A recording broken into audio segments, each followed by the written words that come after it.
Napanood nyo na ba yung bagong trending ni Vice Ganda na minamak niya si Tatay Digong? Alam nyo, huwag nyo naintindihin tong mama na to. Malamang sa malamang, ito yung bata, pinagmalupitan ito ng kanyang tatay. Kita nyo, anong kinalabasan? Naging Barbie. Di ba? Teka lang, bakit ang mga Duterte, ang mga Duterte supporter, mga vlogger nila, yung gawain po ng kanilang iniidolo, pinapasa po sa iba. Kita naman po natin na si Vice Ganda ay bakla talaga. Okay? Kitang-kita naman natin. Pero, sana naman, yung di umano'y pagiging bakla or pagiging Barbie ni Baste, wag nyo namang ipasa kay Vice Ganda. Si Vice Ganda, alam na namin yan. Bakla talaga. Pero si Baste, parang ayaw umamin eh. Diba? Alam naman natin kung sino yung totoong Barbie talaga. Diba? Alam natin kung sino yung totoo. Iba kasi yung bakla sa pagiging Barbie. No? Buti pa yung bakla, mas matapang pa sa lalaki yan. Pero yung Barbie, tapang-tapangan po. No? Na kung ano-ano yung sasabihin, magsasalita ng hindi maganda, o maghahamon. Yung pala Barbie naman. Diba? Oo, wag mo naman tawagin Barbie yung wag mo naman paringgan yung ano mo. Yung sinusuportahan nyo. Kakunyari ka pa na si Vice Ganda yung sinasabihan mo. Yung pala yung Barbie dyan sa Davao. Oh.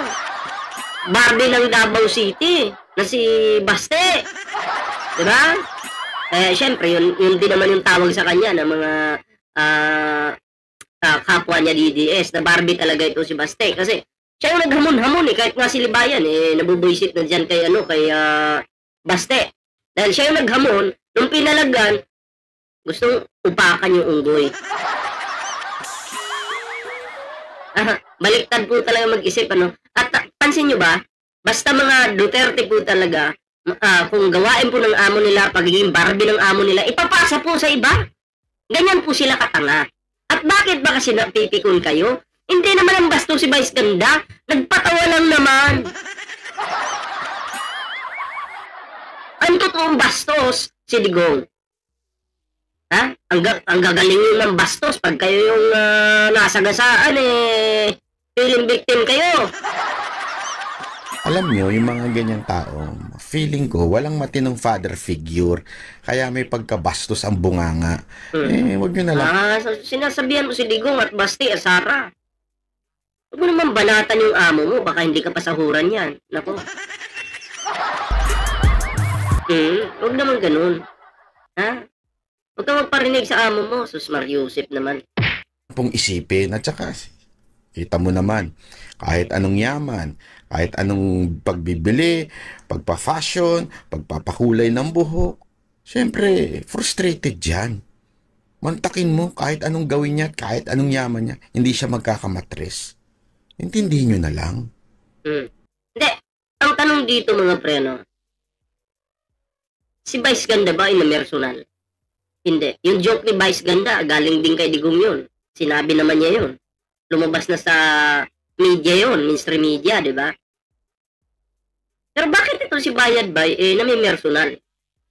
Sa pagkatao ni Vice Ganda. Di ba? Hindi nila kayang makipagsabayan sa utak ni Vice Ganda kasi putang ina, ang talino po ni Vice Ganda. 'Di ba? Kaya hindi po nila kayang makipagsabayan diyan. Kaya ang gagawin po nila, mamimersonal po sila. Ganun po sila katanga. Ka-weak. Weak po talaga sila sa totoo lang. Kaya ang gusto nila, hindi natin kaya ito hindi natin kayang sabayan yung mga pinagsasabi ni Vice Ganda, kaya ang gagawin natin, personally na lang natin. Diba? Si Digong, pag nagjo-joke, tawan-tawa kayo, pero pag si Vice Ganda, para na kayong mamamatay. Bakit naman ganun? Diba? Bakit naman? Nasaktan ba kayo? Halatang-halata naman. Halatang-halata naman, diba? Bayad bay. Naku po, alam nyo, kung hindi lang sana bastos yung tatay nyo, hindi rin naman sana magjo-joke si Vice Ganda ng ganyan. Imagine, joke pa lang yan Hindi pa yan banat ni Vice Ganda. Pero, nag-iyakan na kayo. Pero mga loyalista po, pag nagjo-joke po, no, si Vice, patungkol sa ating Pangulo, kalmado nga lang. Hindi lang naman si Digong yung ginawa ng joke, patira naman yung Pangulong Bongbong Marcos, di ba? Pero putang ina, ang tatangan nyo, promise. Oo. Sa joke pa lang, nasaktan na kayo. Di ba? Sa bagay, sabi ng amo nyo, tumahol kayo ng tumahol ha, ipagtanggol nyo ako ha, pinapasahuran ko kayo. Kailangan yung tumahol. Diba? Kasi pag hindi kayo tumahol, ewan ko lang kung may sahod pa kayo.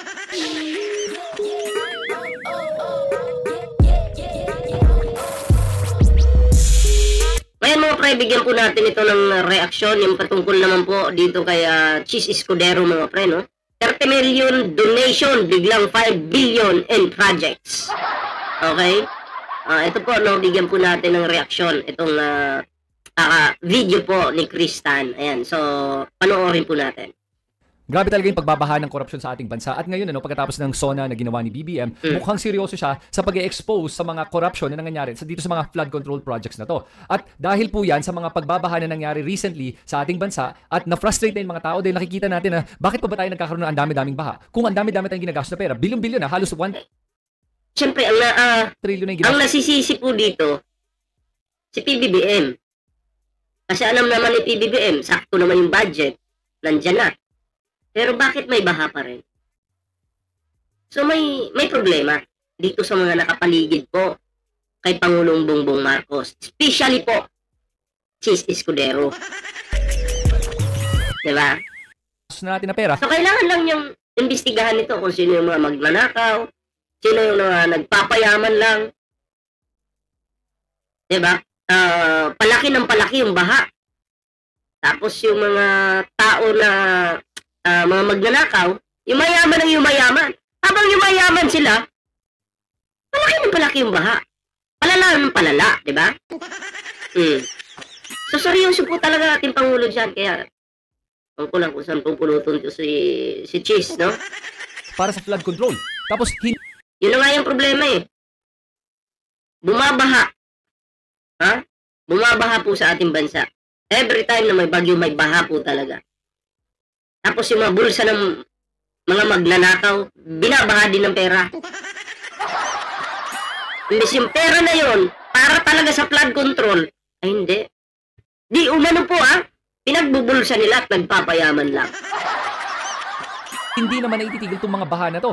So ngayon, lumabas ang isang news report na 15 contractors got 20% of the 545 billion flood control contracts. So that's over 100 billion pesos na nabigay to the top 15 corporations in contractors for flood control. At tingnan mo itong mga pangalan na to. Ito yung top 15 na yan. Pag tinignan mo dito, ang interesting dito yung number 2 at number 3, yung Alpha and Omega General Contractor at St. Timothy's Construction Corporation. St. Timothy, sounds familiar, di ba? Kasi yan po yung kumpanya ng mga Diskaya family. Yung Diskaya, kung maalala mo yung pangalan nila, sila yung tumakbo bilang mayor kalaban ni Vico Soto at gumawa ng mga kung ano-ano mga dirty tricks campaigns para sinubukang manalo.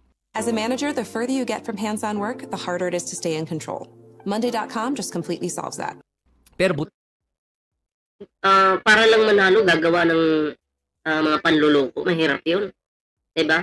Pag ganun yung diskarte ng isang politiko, ano lang, wala talagang pakialam yan sa kanyang nasasakupan. No? Ang kanya, ang gusto lang yan, power, pera, diba? Posisyon. Yun lang. Pero yung, kunyari, mahal ko ang aking nasasakupan, tatarantaduhan po yan. Pag kayo ay makakita po ng politikong mandaraya or mandadaya pa lang, asahan nyo na. Magkakaletse-letse po yan pag yan ay nanalo. Diba? Yung lugar nyo magkakaletse-letse. Pag yan ay nanalo. Kasi hindi naman talaga magsiservisyo ng tapat yan. Mga ganyang klaseng tao. buti nga natalo sila. At ito yung interesting dito, listahan na tinitignan nyo ngayon. Dito, makikita mo yung pangalawa, Alpha and Omega. Alpha and Omega, according to Vico Soto, is also owned by the Diskaya family. So number 2 and number 3 are owned by the Diskaya family. They're 2 of the 15 companies that bagged over 100 billion pesos in flood control projects. Alam mo, no, okay lang naman talaga kung nakuha nila yung mga proyekto na to for flood control kung naaayos yung problema ng flood control. Ang nakaka-bad trip dito kasi is nakikita na kung naayos sana, walang problema. Nakuha nila, naayos yung problema sa baha, Eh di, pupuriin natin. Eh kaso bulsa nila yung naayos eh. Tapos yung baha, patuloy. Hindi man lang nasusolusyonan. Diba wala po ako nakikitang ano talaga, nasolusyonan po, lalo na dyan sa Metro Manila. Sa Davao City. Ganun din, di ba? Wala. Kung ang baha noon hanggang liig lang, next year hanggang ulo na. Palala ng palala. Imbis mabawasan, kahit paunti-unti lang sana, wala eh. Imbis, ang sa akin dito, hindi naman talaga mabibigla po, mawala yung baha. Ang sa akin lang, kung ngayong taon na to hanggang liig, sana naman next year hanggang kilikili na lang. Pero wala eh, lumalala. Palala ng palala. Dahil sa mga taong magnanakaw. Diba? Sana nga po eh, magkaroon ako ng death penalty, no? Patungkol dito sa mga magnanakaw na nagtatrabaho po sa gobyerno, no? Sana nga po, kasi hanggat wala pong death penalty, mga pre, lalo po tayong lulubog, no? Sa kahirapan. At ang mga mayayaman, mas lalo pang yayaman yan. Natin na walang naaayos sa problema ng pagbabaha. Tapos gumagastos ang ating gobyerno ng kay laki-laking amount, like 545 billion, imagine mo yan? So sa 545 billion yan, nagbabaha pa tayo, tapos nakikita mo yung mga may-ari ng mga kumpanyang yan, mga bilyonaryo.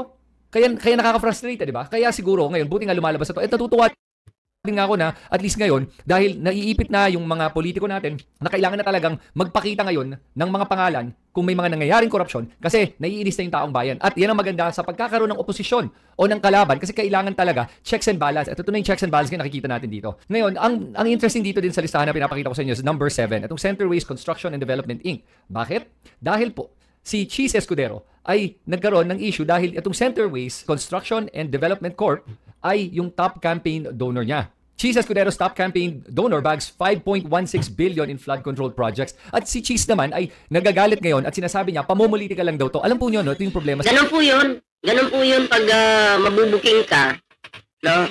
Mabibisto ka, magagalit-galitan ka. Halimbawa, bigyan ko kayo ng idea, no? Meron kang anak, okay? Kumbaga, nagnakaw ng 5 piso sa bulsa ng lolo mo. Then, kinuha niya yung 5. Then, labas siya. Bili siya ng mga chichirya. Kinain niya. And then, pagbalik niya, ang iisipin ng batang yon, naku, yari ako nito. Mabubuking ako nito na ako yung kumuha ng pera. Mabubuking ako nito. Para anong gagawin ko para hindi ako mapagalitan? Maggalit-galitan din ako. Oh, para yung atensyon, maiba. Halimbawa, kunyari, magalit ako. May nakaaway kasi ako doon.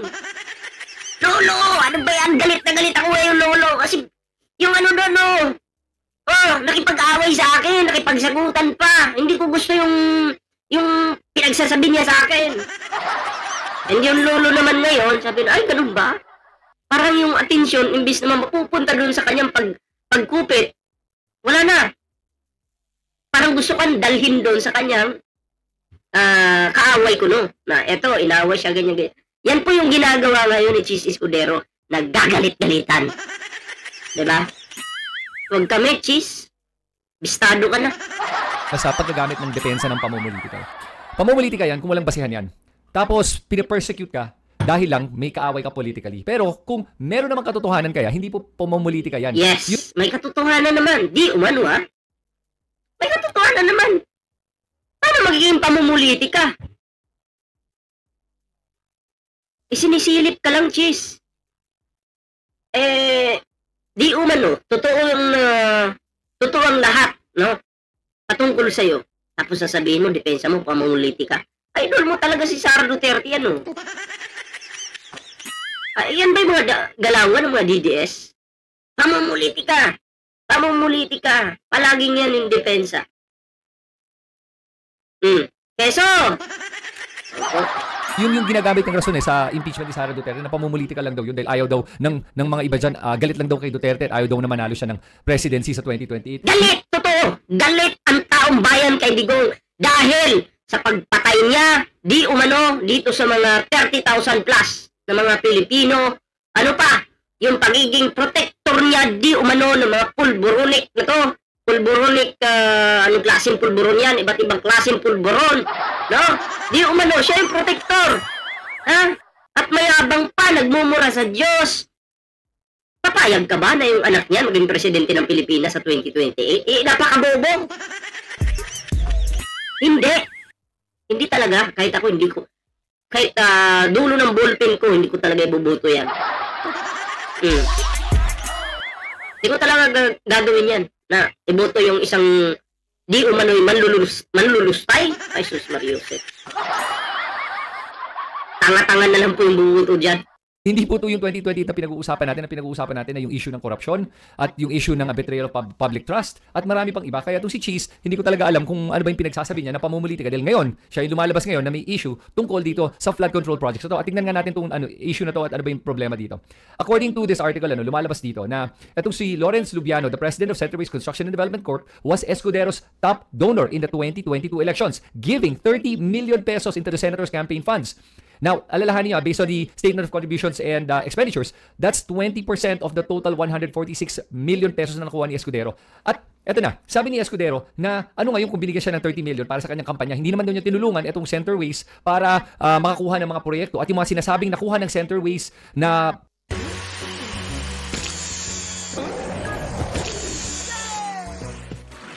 flood control projects was before he became senator. But let's not forget that even when he wasn't senator, he was also governor of Sorsogon.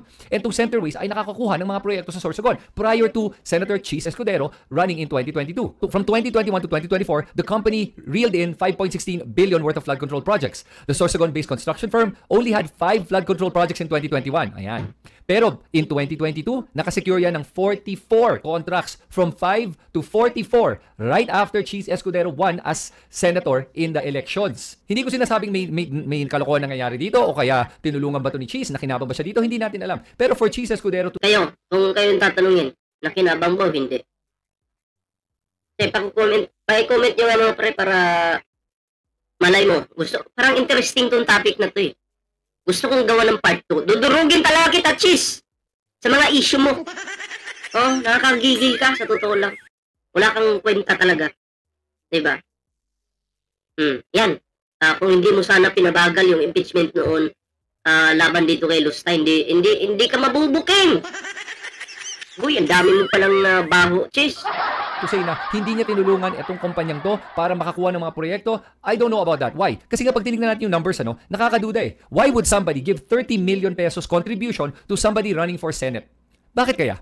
Ano ang mapapala ng isang tao sa pagbibigay ng 30 million pesos para sa isang senador? Isang kumpanya na nakakakuha, na isang contractor na nakakakuha ng mga proyekto sa gobyerno, especially dito sa mga flood control projects na to. At pag tinignan mo nga, from 2021... Kung ang isang company, kasi negosyo yan eh.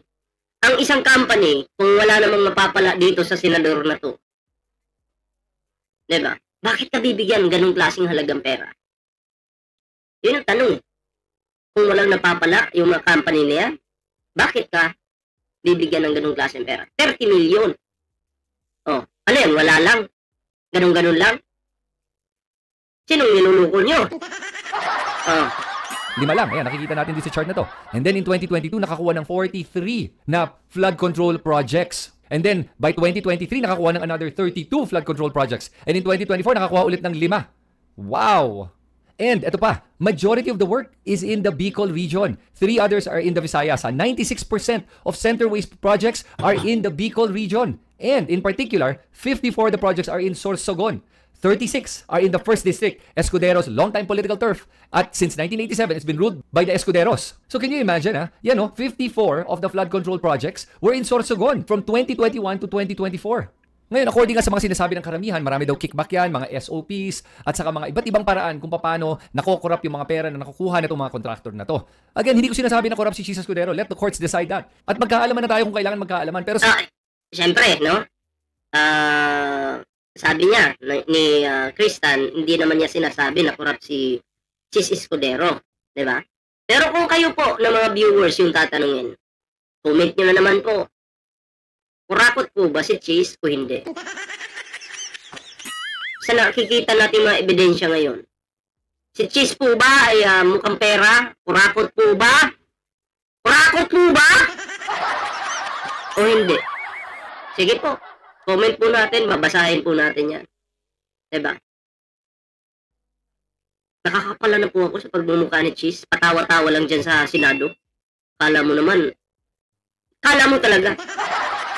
Ayoko na lang magsalita eh. Kasi pag nagsalita ako patungkol dyan, dire-diretso yan. Direct to the point tayo.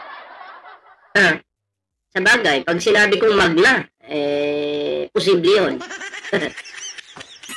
Magna cum laude. Ay, hindi pala. Basta, ano lang, magna. Sa akin kaduda-duda lang talaga itong mga numbers na to. And Cheese has a lot of explaining to do, in my opinion. And ang pinakamasakit dito, ay pag tinignan mo yung Sorsogon, may lumabas na nga lang video recently na nung nagbaha sa Sorsogon, this year lang, malalang pagbabaha. And yan, nakakuha ng over 5 billion pesos itong kumpanyang to para sa mga flood control projects. Mahiyahiya naman kayo. Kayong mga contractor kayo. Paano kayo nakakakuha ng mga ganitong proyekto? Gumagastos ng mga 5 billion pesos tapos hindi nyo maayos-ayos itong flooding problem natin? Kaya naiinis. Billion pinag-uusapan dito. Pero kahit siguro 1%, wala man pagbabago. Na mabawasan man lang kahit paano masolusyonan man lang ng kaunti yung baha. Wala lalo pang lumalala. Basta ang sa akin lang dito, feeling ko lang binabaha po ng pera yung bulsa ng mga magnanakaw na to. Binabaha yung mga Pilipino, sila paupo-upo lang dun sa kanilang sofa, nakadikwatro pa, pakapi-kapi lang, naka-aircon, sarap buhay, sarap pagkain, may katulong, maraming ari-arian, pero yung ibang tao dyan, binabaha. Diba? So, sana naman po, no, sa 2028 election, wag na po tayo magpakatanga sa mga ganitong klaseng tao. Diba? Wag na po tayo magpakatanga. Wag na po. Iboto po natin yung taong may nagawa. Wag po nating iboto yung taong magaling lang mangako. Especially dyan sa Kamaynilaan. Palaging binabaha dyan. So, please lang sana, no, bumoto po tayo ng tama.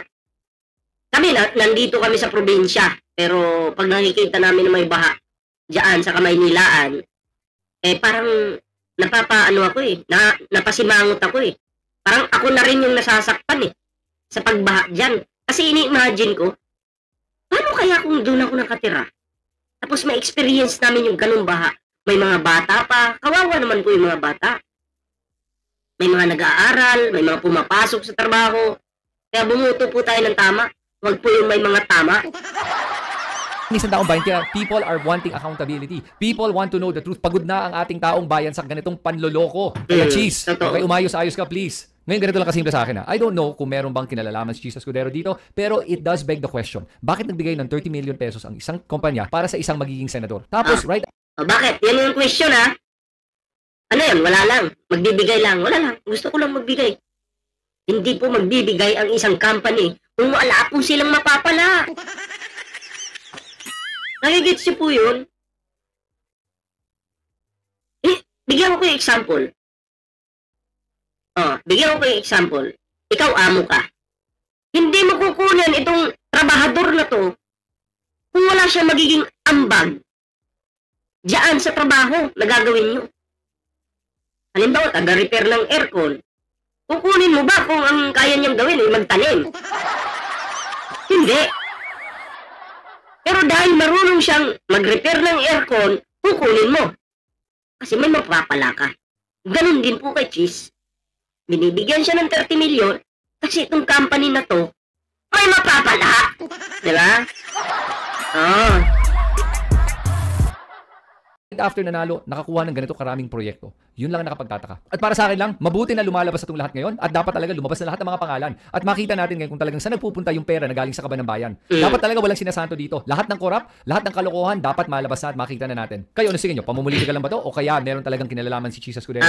Feeling ko lang, si Cheese Escudero, may tinatago talaga yan. Diba? At yun yung kailangan nating malaman. Yung kanyang, di umano'y kaletsihan. Sorry sa word, pero yun talaga yung nararapat na sabihin, di ba? So, ang alam ko dito, si Cheese Escudero ay ano na lang yan, magpapalusot yan. Abangan po natin kasi ang depensa niyan, puro na lang palusot. At maggagalit-galitan kunyari para yung parang ano ka, tawag yan, sisindakin ka. Uy, galit si Cheese. Ang style kasi niyan, isisindakin ka para kunyari wala siyang kinalaman, o gano'n, bla bla bla, o diba? Anyway, yun lang naman yung ating reaksyon, mga pre. Ayan salamat sa video ni Kristan kasi napakaganda po ng kanyang explanation. At syempre, tayo naman ay nagbibigay lang din ng opinion, no? So, maraming salamat po sa bago nating mga subscribers dyan. Maraming salamat po sa inyo. Sa hindi pa nakasubscribe, huwag kalimutan mag-like, share, and subscribe para naman po maging updated kayo sa lahat ng mga uploads natin.